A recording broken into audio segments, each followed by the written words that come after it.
अस्सलाम वालेकुम वरहमतुल्लाह। ये हम जो नियश टाइम में हमारा प्रोग्राम हो रहा है, इसके लिए हम लोग जो है इस वक्त खाने का हमारा जो है सारा प्रोग्राम ख़त्म होने के बाद तो दुआओं में याद रखिएगा। हमेशा की तरह आपकी दुआओं की बहुत ज़्यादा ज़रूरत है और ज़्यादा से ज़्यादा जो जर्मन बोलने वाले लोग हैं उनकी हमें बहुत ज़्यादा ज़रूरत है यहाँ पर। तो इंशाल्लाह अगली दफ़ा जो है हमारे जो दोस्त सुन रहे हैं ज़रूर जर्मन बोलने वाले इसमें ज़रूर शामिल हों। बहुत सारी दुआओं के साथ हमेशा की तरह इंसानियत जिंदाबाद। ओके जी। Und ich habe schon gesagt, ich komme aus Indien und Sie haben, also Sie wissen das schon, wir haben schon auf dem Video gesehen, diese Ahmadiyya Jamaat ist eigentlich in Indien gegründet worden. Und ich bin heute, ich habe mir gedacht, ich bin heute ein Vertreter, nicht nur von der katholischen Kirche, sondern auch von der Geburtsort von Ihrer Gemeinde, also aus Indien. Ne? Also ich bin, glaube ich, bin der einzige Inder hier, oder? Glaube ich, ja.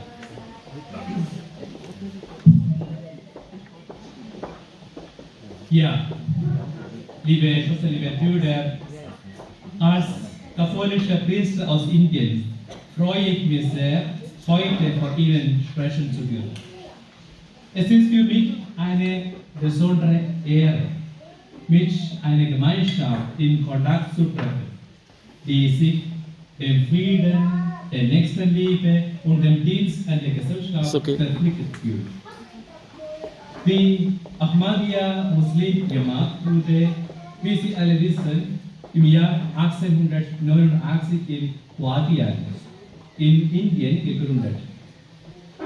Als jemand, der selbst aus Indien stammt, weiß ich um die reiche spirituelle Vielfalt unseres Landes und auch um die Herausforderungen, mit denen religiöse Minderheiten dort zu kämpfen haben.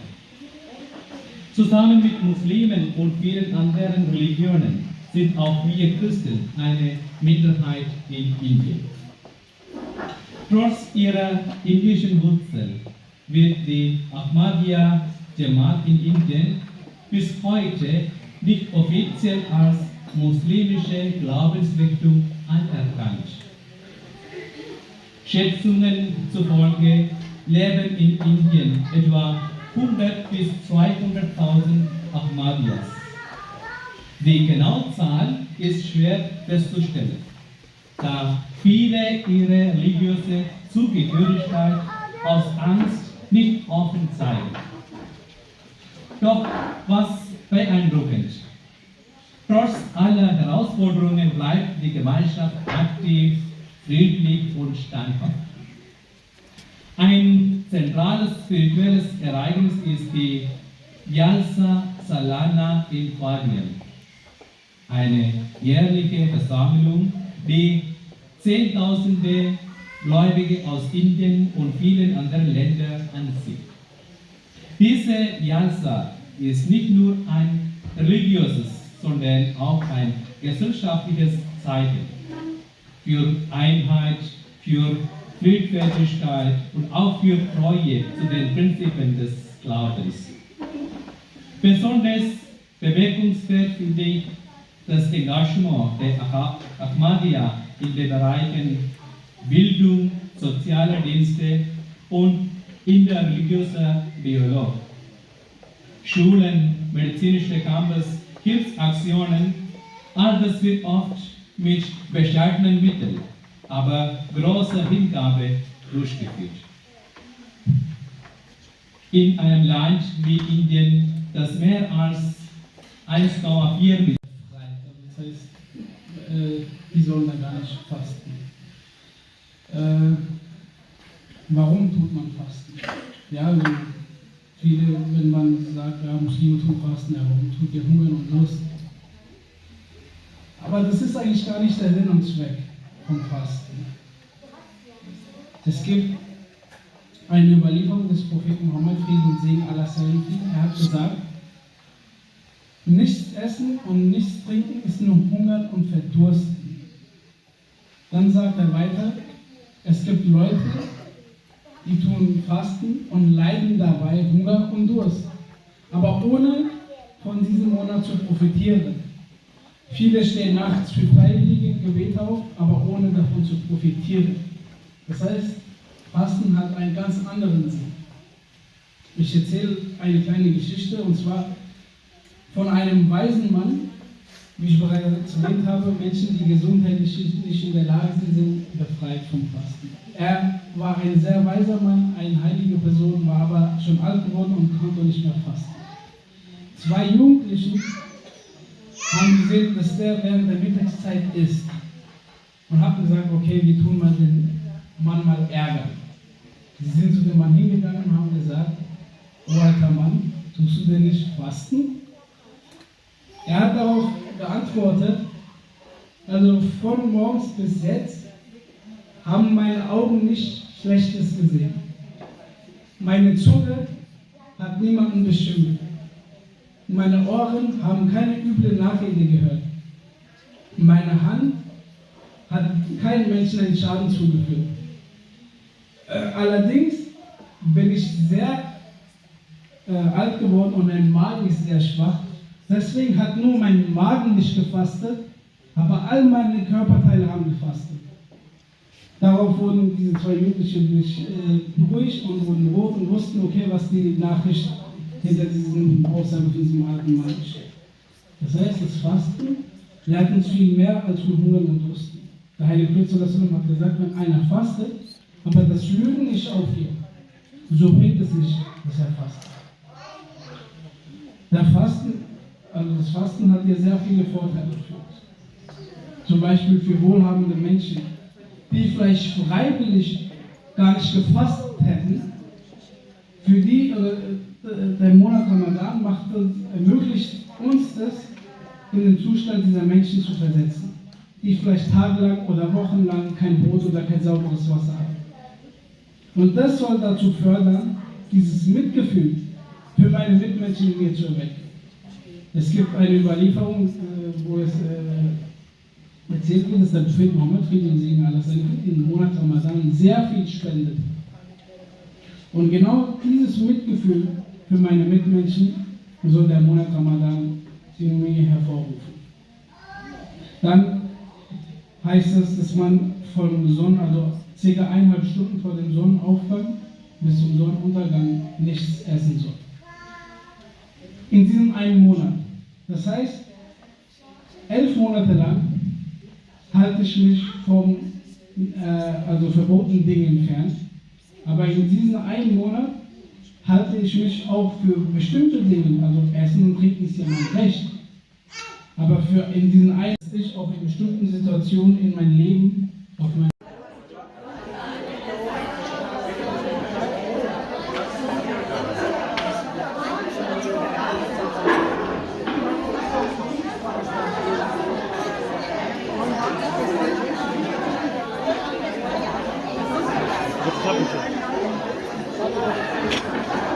So, gerne. Wenn die mal am Essen sind, dann können wir dann machen. खाली एनु चुके हो पर अस्सलाम वालेकुम जनाब। ये आज हमने जो खाना तैयार किया ना ईद मिलन पार्टी के लिए, जो बुर्गा मास्टर के साथ नेक्स्ट टाइम में हो रहा है प्रोग्राम, तो ये खाना मतलब ये चावल है और ये मुर्गी का सालन है, साथ चने हैं, सलाद आपको दिखाया पहले। इंशाल्लाह बहुत अच्छा प्रोग्राम हो रहा है हमारा। 100 के करीब लोग हैं अपने डाल के, तो बहुत बड़ा प्रोग्राम है ये, कामयाब इस इलाके में, मतलब पहली दफ़ा ये प्रोग्राम हो रहा है। और दुआओं में याद रखिए, ज़्यादा से ज़्यादा दुआएं करें कि अल्लाह ताला हमें इसी तरह प्रोग्राम करने की तौफीक अल्लाह ताला देता रहे। और हमारे जो अहमदी भाई हैं वो अपना टाइम जो है वो, इसमें टाइम की कुर्बानी सबसे बड़ी कुर्बानी है दुनिया में। और हमें ज़्यादा से ज़्यादा वक्त चाहिए, लोग चाहिए जो हमारे साथ तावन करें, जर्मन बोलने वाले। तो ज़्यादा से ज़्यादा हमें अपनी दुआओं में याद रखिएगा और हमेशा की तरह हिम्मत अहमदिया और इंसानियत जिंदाबाद। बहुत सारे दुआओं के साथ KMB TV इंटरनेशनल की तरफ से। ओके जी, अस्सलाम वालेकुम रहमतुल्लाह। आज हमारा ये ईद मिलन का पार्टी का प्रोग्राम है इधर नीश टाइम बुर्गा मास्टर के साथ, और यहाँ पर मुख्तलिफ़ तबके के लोग आए हुए हैं माशाल्लाह। और बहुत ही माशाल्लाह रौनक है इस वक्त। ये अल्लाह ताला के फ़ज़ल से, महज़ एक अल्लाह ताला का फ़ज़ल है कि हम लोग जो है कोशिश कर रहे हैं हर मुल्क में जमात का जाल बिछाने की, और अल्लाह ताला इसमें हम लोग को ताकत हिकमत देता है, जो हम लोग इस काम को जो है वो आसान तरीके से करने की कोशिश करते हैं। दुआओं में याद रखिएगा और ज़्यादा से ज़्यादा दुआ करिएगा कि अल्लाह ताला ये हमारा जो प्रोग्राम है अच्छा हो और दुनिया के हर कोने में इसका जो पैगाम है इसका पहुँचेगा। इसकी बहुत ज़रूरत है इस वक्त दुनिया में हर तरफ जंग और मारो मारी का माहौल चल रहा है और इस वक्त वाहिद एक जमात अहमदिया है जो अमन का पैगाम दुनिया में फैलाना चाहती है और दुनिया इसको समझती नहीं और हर मुल्क में हमारी मुखालफत की जा रही है। और अल्लाह ताला हमें और हमारी जमात को अपने हिफ्ज़-ओ-मान में रखे और हर वक्त दुआओं में याद रखें जमात को, प्यारे आका को लंबी सेहत के लिए दुआ किया करें। अल्लाह ताला हमें इसकी तौफीक देता जाए और हम लोग इस जमात को बढ़ाने में कामयाब होते जाएं। बहुत सारी ढेर दुआओं के साथ इंसानियत जिंदाबाद। ओके जी खुदा। كان منكم مريضا أو على سفر فعدة من أيام أخر وعلى الذين يطيقونه فدية طعام مسكين فمن تطوع خيرا فهو خير له وأن تصوموا خير لكم إن كنتم تعلمون شهر رمضان الذي أنزل فيه القرآن هدى للناس وبينات من الهدى والفرقان فمن شهد منكم الشهر فليصم ومن كان مريضا أو على سفر فعدة من أيام أخر يريد الله بكم اليسر ولا يريد بكم العسر ولتكملوا العدة ولتكبروا الله على ما هداكم ولعلكم تشكرون. Im Namen Allahs, des Gnädigen, des immer Barmherzigen. O die ihr glaubt, Fasten ist euch vorgeschrieben, wie es denen vor euch vorgeschrieben war, auf dass ihr euch schützt. Eine bestimmte Anzahl von Tagen, wer von euch aber krank oder auf Reisen ist, der faste an ebenso vielen anderen Tagen. Und für jene, die es schwer bestehen würde, ist ein Ablösen, Speisung eines Armen. Und wer mit freiwilligem Gehorsam ein gutes Werk vollbringt, das ist noch besser für ihn. Und Fasten ist gut für euch, wenn ihr es begreift. Der Monat Ramadan ist der, in welchem der Koran herabgesandt wurde. Eine Weisung für die Menschheit, deutlich Beweis der Führung und göttlichen Zeichen. Wer also da ist von euch in diesem Monat, der möge ihn durchfasten, ebenso viele andere Tage, aber wer krank oder auf Reisen ist, Allah wünscht euch Erleichterung und wünscht euch keine Beschwernis und dass ihr die Zahl erfüllt und Allah preisen mögt dafür, dass er euch recht geleitet hat und dass ihr dankbar sein möget. Wie hier funktioniert. Ich fange mal so an. Wenn ich zurückdenke, wie bei uns in Nierstein, was ja ein kleines Dorf damals war, die ersten ausländischen Mitbürger, und das waren damals zuerst Italiener, die kamen, die nach Nierstein kamen, war für viele, die hier im Ort wohnten, sagen, oh, da kommen Fremde. Fremde, die zwar den gleichen Glauben hatten, aber sie waren fremd und man hat erst jeden beäugt und wusste gar nicht, was man mit jemand anfangen sollte. Als später die Türken hier einkamen, hier nach Nierstein kamen, war es ja noch schwieriger. Man kannte die Leute auch nicht und man kannte den Glauben nicht. Man kannte mit dem Glauben noch nichts anfangen. Dementsprechend ist die Ablehnung oder das Nichtwissen immer ein Grund gewesen, sich aus dem Wege zu gehen. Heute leben wir in einer ganz anderen Welt, in einer globalen Welt, in einer Welt, wo wir wirklich über Internet, über Flüge weltweit gut verbunden sind und wo wir alles kennenlernen dürfen. Und da ist es ganz wichtig, dass wir so Tage, wie wir es jetzt hier in Nierstein haben, zum Kennenlernen, zum Verbinden lernen, schaffen. Weil wir brauchen einfach die Menschen, die miteinander den Dialog eingehen, um zu wissen, was möchte der andere. Und wir sind uns sehr, sehr ähnlich. Ich glaube, in dem Raum, in dem wir uns heute befinden, ist keiner da, der den Frieden nicht möchte. Für uns gilt alle, Frieden für jeden, Hass für keinen. Und ich glaube, das ist auch ganz wichtig, dass es weitergetragen wird, dass wir hier sagen können, unsere Freunde, unsere Mitmenschen aus muslimischen Kirchen, aus evangelischen, katholischen Kirchen, aus anderen Glaubensgemeinschaften, wenn wir jetzt zusammenstehen und uns einen Weg suchen, wie wir gemeinschaftlich, friedlich zusammenleben können, den anderen verstehen, jedem sein Leben, so wie er es führen möchte, zu lassen und jedem Einzelnen vom Prinzip zu achten, wie er innerhalb sich in der Gemeinschaft einbringt. Das ist, glaube ich, das, worauf wir jetzt Wert legen sollten und wo wir weitergehen müssen. Wir dürfen uns nicht von politischen Strömungen beeinflussen lassen. Wir müssen dagegen gehen und müssen gemeinschaftlich gegen solche politischen Strömungen stehen, damit das nicht wieder passiert, was in den 30er oder Ende 30er bis 1945 hier in Deutschland geschehen ist. Es darf keine Ausgrenzung mehr geben. Wir brauchen ein Miteinander, dass wir gemeinschaftlich in dieser kleinen Flamme, so möchte ich es bezeichnen, beginnen können und ausweiten können. Ich bedanke mich, dass ich, wie gesagt, heute hier da sein darf. Ich wusste nicht, dass ich was reden sollte, deshalb ich bin ein bisschen überrascht. Aber es ist schwierig hier die richtigen Antworten zu finden. Und auf der einen Seite ist es wirklich so einfach. Einfach, friedlich und wertschätzend miteinander umzugehen. Das ist die Richtung, in der man mit jedem klarkommt, jeden zu akzeptieren, in der einen oder anderen Sache zu diskutieren, aber im Dialog kommen wir weiter.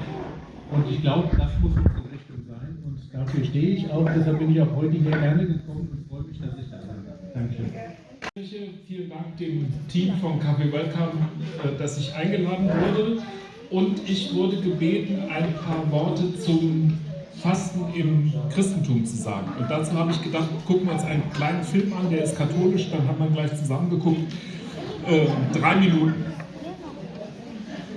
Mines के ग्रुप की वीडियो चलन रही mines group ने आवाज थोड़ी सी ला देनी है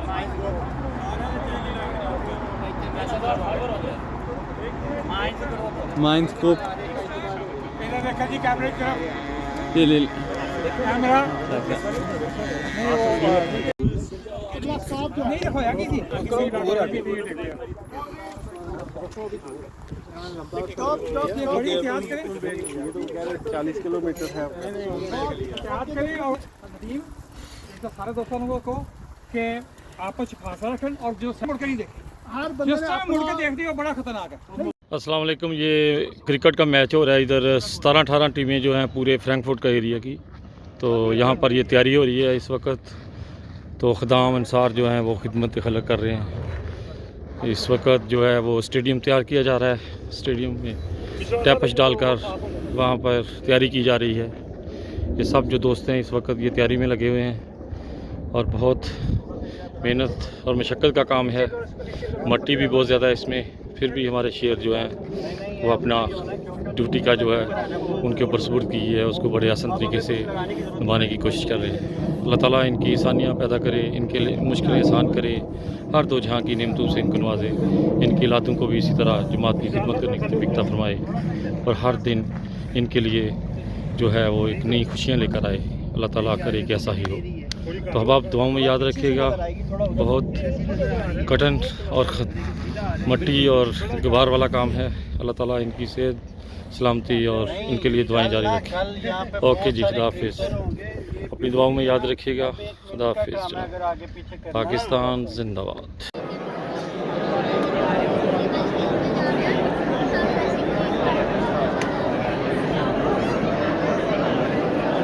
बड़ी साहब ईद मुबारक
ਮੈਨੂੰ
ਇਹਦਾ ਪਤਾ ਕੋਈ ਨਹੀਂ, ਜਦੋਂ ਤੁਸੀਂ ਭੇਜਿਆ ਨਾ ਮੈਨੂੰ ਐਡਰੈਸ, ਮੈਂ ਫਿਰ ਇਸ ਵਾਰ ਨਹੀਂ ਗਿਆ, ਮੈਂ ਦੂਸਰੇ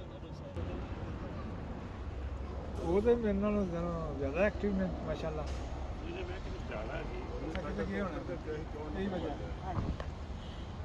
अस्सलाम वालेकुम नाज़रीन, ये जो आज हमने सफाई का जो किया प्रोग्राम, ये गंद इस साइड पे और दूसरी साइड पे भी हम लोगों ने जो है वो इकट्ठा किया है।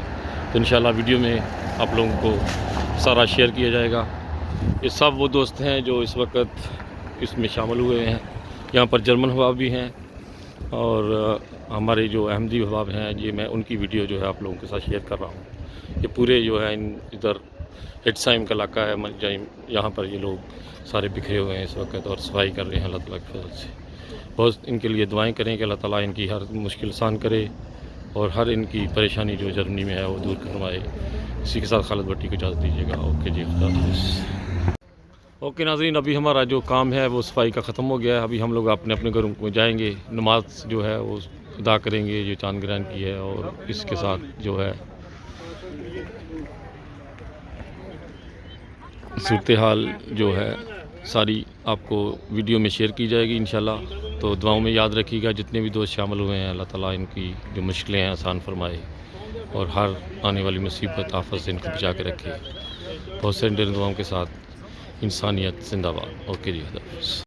अस्सलाम वालेकुम रहमतुल्लाह। आज हम जमात अहमदिया वाले माइंस में आज हम लोग वकार अमल कर रहे हैं। यहाँ पर ये स्टड वाले भी हमारे साथ शामिल हैं और अल्लाह ताला के फ़ज़ल से ये महज एक फ़ज़ल है अल्लाह ताला का, जो अल्लाह ताला हमें ये नसीब कर रहा है। और ये सिर्फ़ जमात अहमदिया ही अल्लाह ताला के फ़ज़ल से जर्मनी में हमेशा जो है वो सफाई का काम हो, कोई भी जिस मुल्क में भी रहते हैं अल्लाह ताला के फ़ज़ल से उस मुल्क के प्यार करते हैं और वहाँ पर सफाई का काम हो, वहाँ पर खिदमत खलक हो, ज़लज़ला हो, तूफ़ान हो, वहाँ पर जमात अहमदिया अल्लाह ताला के फ़ज़ल से अपना जो किरदार है वो पेश करती है और इसी तरह इंशाल्लाह करती चली जाएगी।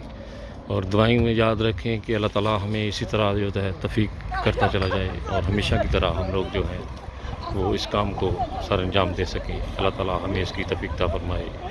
अपनी बहुत सारी देर दुआओं के साथ हमें दुआओं में याद रखें और बहुत ज़्यादा दुआएं करें कि अल्लाह ताला हमें इस काम में ज़्यादा से ज़्यादा बढ़कर काम करने की तौफ़ीक अता फरमाए। ओके जी, खुदा हाफिज़। अस्सलाम वालेकुम रहमतुल्लाहि व बरकातहू। आज माइंस में हम लोगों ने जो है सफाई का काम किया और ये अहमदिया माइंस जो है वो अल्लाह ताला के फ़ज़ल से इनको ये मौका मिल रहा है यहाँ पर। और अल्लाह ताला के फ़ज़ल से हम लोग जिस मुल्क में भी रहते हैं उस मुल्क में शब ज़लज़ला, तूफ़ान, सफाई, कोई भी काम हो हम लोग उसमें हिस्सा लेते हैं और हमेशा की तरह हम लोग जो है उसमें बढ़ चढ़ कर हिस्सा लेते हैं। और हर मुल्क में हमारी एक पहचान है कि हम लोग उस मुल्क से बहुत प्यार करते हैं जिस मुल्क में भी रहते हैं। ओके जी, खुदा हाफिज़।